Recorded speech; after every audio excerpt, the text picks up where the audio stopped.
জন্ম আমার নবীর যুগে হলে কেমন হতো দু নয়নে রাসূল পাক ও দেখলে কেমন হতো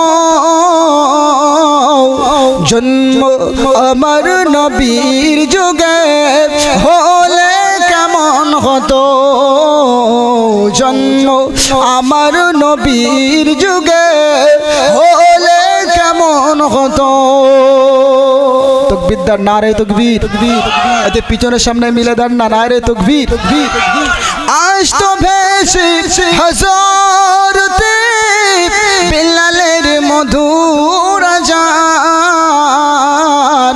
যে আযানে এমন প্রেম মুগ্ধ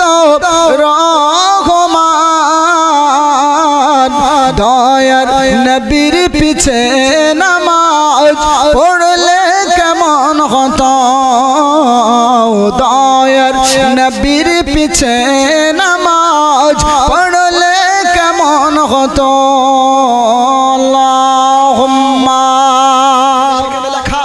অংশর্গদ হরি নাম পদচিত্তং আদম কল্লং বশিমোতি হরি নাম সর্বভূত আদম কলব নমস্তুতে পরিরোষি আদম বশিমোতি নমো বেদের 922 পৃষ্ঠায় বলা হলো জান্নাত প্রায় সর্বস্বর্গ থেকে যে মানুষটি প্রথম এই ধরা পৃষ্ঠে পা দিয়েছিলেন তার নাম হলো হযরত আদম জোরে বলুন সুবহানাল্লাহ আর একটু জোরে বলা যাবে না সংস্কৃত ভাষায় বলা হলো আদম আর ইংরেজিতে অ্যাডাম আর আরবিতে আদম যেটা সৃষ্টি জগতের প্রথম মানুষ এবং সৃষ্টি জগতের স্রষ্টা প্রদত্ত প্রথম নবী আর একবার জোরে বলুন সুবহানাল্লাহ তাই একটা আশ্চর্যজনক হবে পৃথিবীতে 57টি দেশ রয়েছে মুসলিম কান্ট্রি যেখানে 100 এর মধ্যে 90 জন মুসলমান বাস করে 100 এর মধ্যে 80 জন মুসলমান বাস করে প্রত্যেকটা দেশের জনসংখ্যা যদি আপনারা দেখেন আদমশুমারি জনগণনা যদি বিচার করেন দেখবেন কোন দেশে 20 কোটি কোন দেশে 15 কোটি সর্বোচ্চ 20 কোটি মুসলমান বাস করে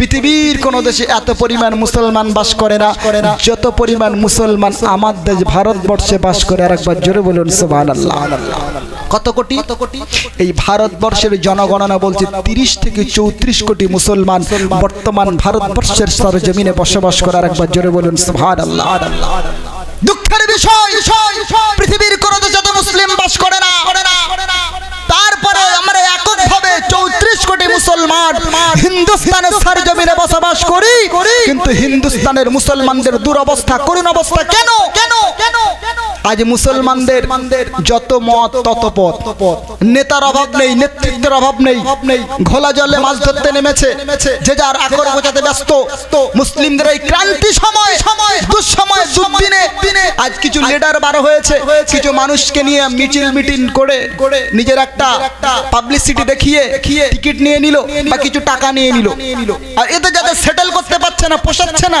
তারা করছে কি বলছে আমি নতুন একটা দল খুলে বসবো দেখেন এই 26 এ লোকসভা ভোট আসছে না কি ভোট লোকসভা তো নাকি বিধানসভা ঠিক বলেছেন এই বিধানসভা ভোটের আগে কত নেতা মাথা গজাবে দেখবে যারা একটু দল তৈরি করবে আমরা ভারতবর্ষে থাকবো আর ভারতবর্ষের কনস্টিটিউশন মানবো না ভারতের সঙ্গে আমরা নিজেদেরকে মানিয়ে দেবো না সেটা হবে জোরে বলে আসামের দিকে তাকিয়ে দেখেন কি দুরবস্থা আসামের মাটিতে বদরুদ্দিন আজমল শেখ একজন শিল্পপতি আতরের ব্যবসা করে উনি একাই রীতিমতো দায়িত্ব নিয়ে বিশ্ব হিমন্ত শর্মা তার হাতে পুরো দেশের স্টেটের ক্ষমতাটা তুলে দিয়েছে একাই উনি একটা আলাদা করে পার্টি তৈরি করেছিলেন জানেন খবর নিয়ে দেখেন প্রতিনিয়ত সেখানে মুসলমানদের উপরে অ্যাটাক শব্দ বোমা বিস্ফোরক নানান ভাবে মুসলমানদের হেনস্থা করা হয় প্রকাশ্যে বলছি ইউটিউবে বলছি সোশ্যাল মিডিয়াতে বলছি এতগুলো মানুষকে সাক্ষী রেখে বলছি খোঁজ নিয়ে দেখেন বদরুদ্দিন আজমল সাহেব এর পিছনে তিনি প্রধান কারণ ছিলেন ওই দেশের মাটি থেকে নিরপেক্ষ একটা দলকে হারিয়ে একটা সাম্প্রদায়িক দলের কাছে ক্ষমতা হস্তান্তর করার পিছনে বদরুদ্দিন আজমল সাহেবের হাত আছে একই খেলা পশ্চিম বাংলার জমিনে একদল মানুষ খেলতে চাচ্ছে হাজারো নেতার আবির্ভাব হচ্ছে দেখবেন নতুন নেতার অভাব নেই এরা দল খুলে বসছে 100 জন লোক সমাগম হয়েছে একটা দল খুলে বসলো আমরা আছি বিপদে, দেওয়ালে পিঠ থেকে গেছে, জমি জায়গা বাঁচানোর লড়াই, অস্তিত্বের লড়াই। সুন্দরবন ওই যে সন্দেশখালী দেখছিলাম 1000-এর বেশি মানুষকে নট ইন্ডিয়ান উল্লেখ করে দিয়েছে সরাসরি ইলেকশন কমিশনার। কিচ্ছু করার নেই, ওগুলো সব মুসলমান স্থায়ী বাসিন্দা। দেখা গেছে ছেলের নামে সমস্যা নেই, ঠিক আছে উনি ভোটার, বাবা ডিভোটার হয়ে যাচ্ছে। হচ্ছে না, হয় না? বলেন তো কি সমস্যার কারণ? বলেন তো কেমন একটা তামাশা চলছে? বলেন তো 5 ভাই 4 ভাইয়ের নামে ঠিক আছে, 1 ভাইয়ের নামে ডিভোটার রিপোর্ট চলে এসেছে। এগুলোকে মানা যায়? জি জি। এই সমস্যা থেকে বাঁচবার জন্য মানুষ যখন একত্রিত হচ্ছে, মুসলিম সম্প্রদায় শুধু নয়, অমুসলিম ভাইরাও এক ছাতার তলে আসতে চাচ্ছে। যেখান থেকে কিছু কিছু নেতা বার হচ্ছে, এরা লাম মেরে এই সুযোগটাকে কাজে লাগিয়ে মুসলমানদের ডেকে একটু জমা দেখিয়ে দিয়ে নিজের আখের গোছাতে ব্যস্ত। মুনাফিক মার্কে কিছু নেতা আছে, প্রকাশ্যে বলছে। তবে শুনে রেখে দেখ, আল্লাহর কোরআনের বর্ণনা বন্ধু পৃথিবীর সূচনা লগ্ন থেকে আর কিয়ামতের সকাল পর্যন্ত ইসলামের উপরে মানুষ অ্যাটাক করবে, হামলা করবে। এমনি করে কুচক্রান্তকারীরা হাজারো চক্রান্ত ইসলাম নিয়ে তারা করবে। বিশ্বনবীর সময় হয়েছিল, আল্লাহর নবী সাল্লাল্লাহু আলাইহি সাল্লাম যখন মক্কা মদিনার সরজমিনে নবী আমার দ্বীনের দাওয়াত দেয়, আল্লাহর নবী যখন কালেমার দাওয়াত প্রচার করে, মক্কার কাফেররা বলে মুহাম্মদ সাল্লাল্লাহু আলাইহি ওয়াসাল্লামের মুখনিসৃত কোরআন তোমরা শুনবে না। ওয়াকালাল্লাযীনা কাফারু, কাফেররা বলেছিল বিহাদাল কুরআন, মুহাম্মদ সাল্লাল্লাহু আলাইহি ওয়াসাল্লামের মুখনিসৃত কোরআন তোমরা শুনবে না। বরং নবী মুহাম্মদ সাল্লাল্লাহু আলাইহি ওয়াসাল্লাম যখন তোমাদের সামনে কোরআন বর্ণনা করবে, কোরআন যখন শোনাবে, তোমরা হাততালি মারবে, দপ বাজাবে, ঢোল বাজাবে, তবলা তোমরা বাজাবে, যাতে নবী মুহাম্মদ সাল্লাল্লাহু আলাইহি ওয়াসাল্লামের মুখনিসৃত কোরআন অন্যের কান পর্যন্ত না পৌঁছে যায়। কারণ নবী মুহাম্মদ সাল্লাল্লাহু আলাইহি ওয়াসাল্লামের মুখে কোরআন এত সুমধুর ছিল, এত পাওয়ারফুল ছিল রে বন্ধু। আল্লাহর নবী যখন তিনি তার মুখে কোরআনের আয়াতগুলো নবী যখন উচ্চারণ করতেন, জবান দিয়ে নবী যখন বর্ণনা করতেন, আর মক্কার কাফেরদের কানে যখন বিশ্ব নবীর মুখনিসৃত কোরআনগুলো পৌঁছে যেত, না রে বন্ধু আমার শুনে রাখেন, যতই কঠিন আর কঠোর ব্যক্তি হোক, যত অজ্ঞরা জালিম হোক, নবীর মুখে কোরআন শ্রবণ করার সাথে সাথে ওই কাফেরটা জায়গায় দাঁড়িয়ে কাঁদতে বাধ্য হয়ে যেত। আর কাঁদতে কাঁদতে একটা পড়ে যায়, আল্লাহর নবীর কাছে গিয়ে তারা সবাই হাতে হাত দিয়ে ইমানের কালেমা পড়ে, ওই কাফেরগুলো বেদিনগুলো ইমানের কালেমা পড়ে মুসলমান হয়ে যেত। আর একটু জোরে বলা যাবে না, পিছনে সামনে মিলে বলা যাবে না।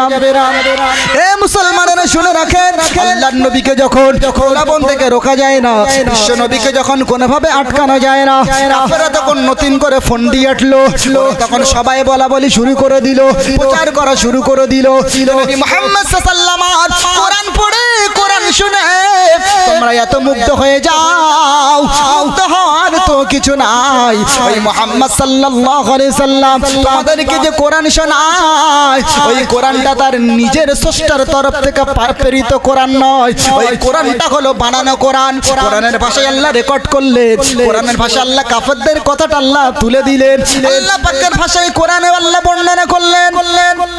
ওয়ালা নাবলুআন্নাকুম বিশাইইন মিনাল খাউফি, আল্লাহ পাকের কোরআন বর্ণনা করেছে। ওয়ালা নাবলুআন্নাকুম, আল্লাহ পাকের কোরআন বলেছে। কাফেররা তখন বলতেছে, বলা বলি করতেছে, মুহাম্মদ সাল্লাল্লাহু আলাইহি সাল্লাম কোরআন তোমাদেরকে শোনায়, ওটা গণকের কাছ থেকে ধার করা, ওটা বানানো কোরআন তোমাদেরকে শোনায়। অতএব মুহাম্মদ সাল্লাল্লাহু আলাইহি সাল্লামের কোরআন শুনে তোমাদের পাগল হবার কিছু নাই। আচ্ছা বলেন, আল্লাহর নবী যে কোরআন শোনাচ্ছে, ওটা কি নবীর বানানো কোরআন না ধার করা কোরআন? কি এখানে না বলে? জি না, ওমা ইয়ানতিকু আনিল হাওয়া ইন হুয়া ইল্লা ওয়াহয়ুন ইউহা। কোরআন শরীফের সূরা নাজম 27 পারার 2 এবং 3 নম্বর আয়াত আল্লাহ বললেন, বিশ্ব নবী নিজের থেকে কোনো কথা বানায়া বলে নাই, আমার নবী যেটা বলেছেন সেটা হলো হি, আমার আল্লাহ যেটা বলেছেন, বিশ্ব নবী তার টোটাল জীবনে ততটুকুই কথা বলেছেন। জোরে বলুন সুবহানাল্লাহ। বাড়িয়ে কিংবা কমিয়ে বিশ্বনবী কোনদিনের জন্য একটা কথা জাতির জন্য তিনি তার সুবিধা মতো কোনো কথা বলে নাই, প্রচার করে নাই। তাই তো আল্লাহ কোরআনে হুঁশিয়ারি দিয়ে দিয়েছেন, ওয়ালা নাবুলু আন্নাকুম বি, আল্লাহ পাক বলেছেন ওয়ালাউ তাকাওয়ালা আলাইনা বা'দাল আকাবিল লা খাযনা মিনহু বিল ইয়ামিন সুম্মা লাকাতা'না মিনহুল বাতির।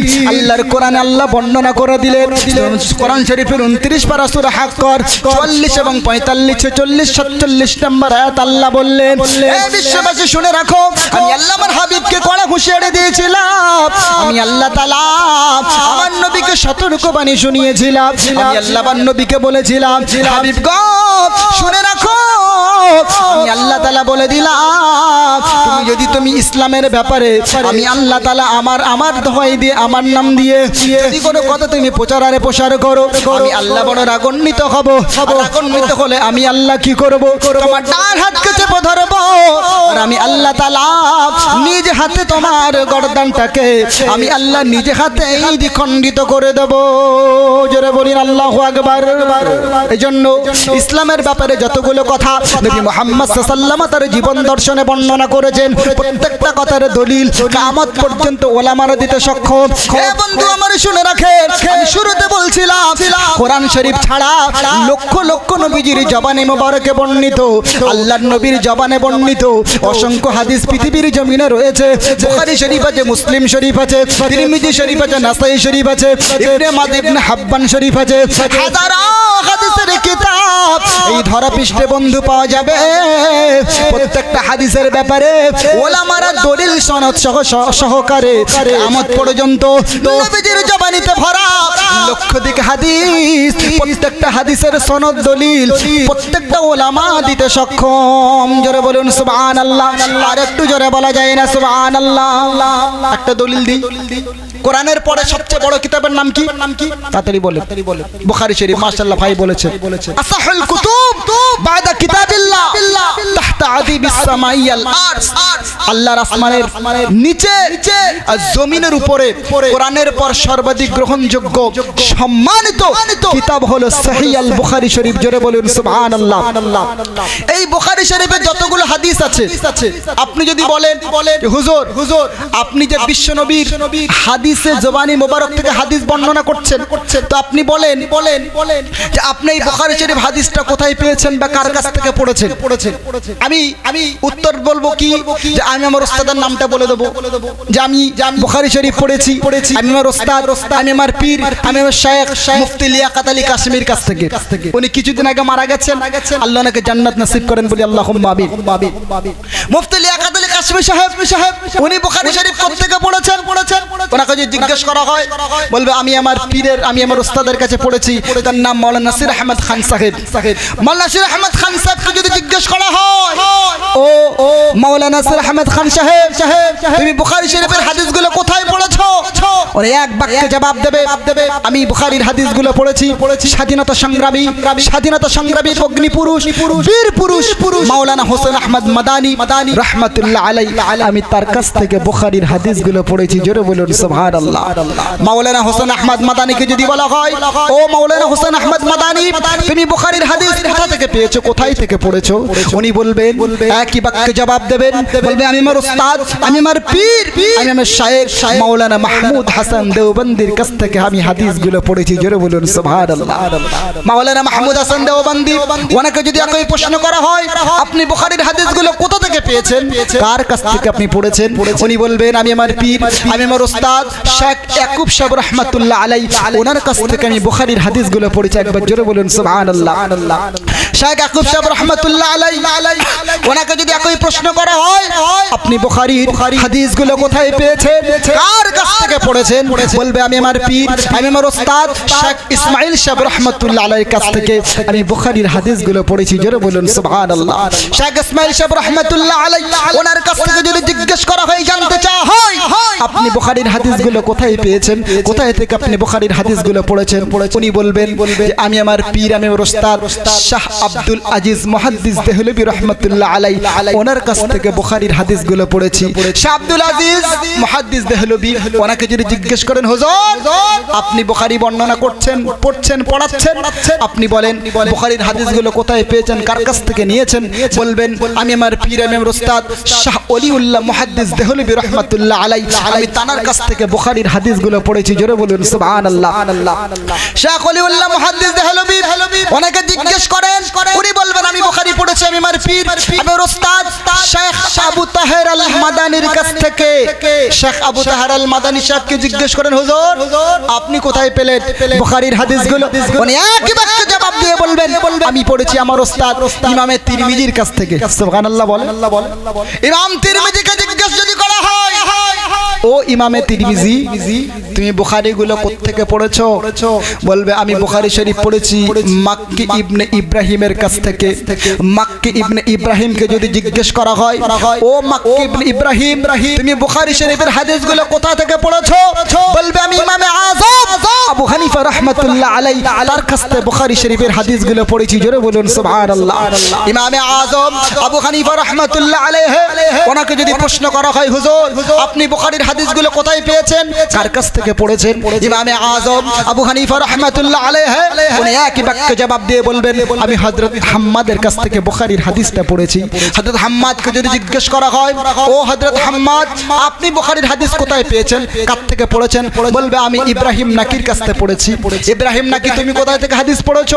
উনি বলবেন আমি পড়েছি হযরত আলকামার কাছ থেকে। হযরত আলকামা তুমি কোথা থেকে বুখারীর হাদিসগুলো পড়েছো? বলবে আমি পড়েছি ইবনে মাসউদের কাছ থেকে।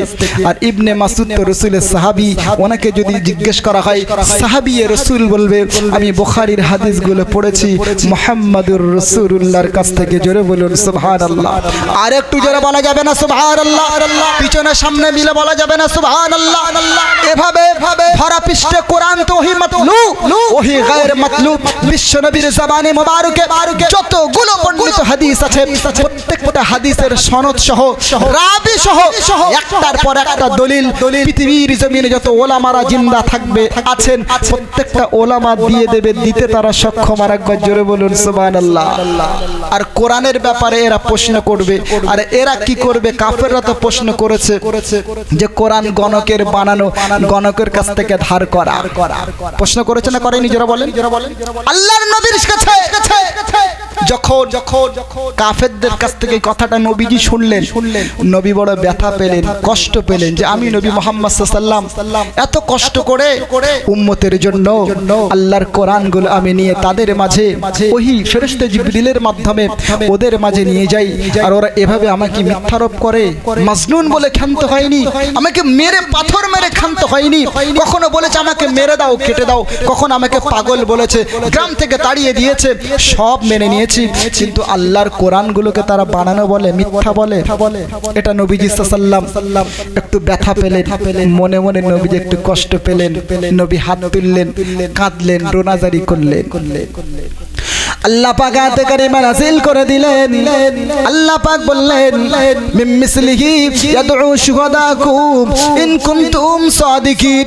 আল্লাহ পাক বললেন বিশ্ববাসী শোনো গো, ওরা আমার হাবিবে তাবিবে নবী আমি আল্লাহ তাআলা বলে দিলাম যারা বলে কোরআন বানানো, কোরআন গণকের কথা এমনি করে জাদুকরদের কাছ থেকে ধার করা হয়েছে, গণকদের কাছ থেকে সাহায্য নেওয়া হয়েছে।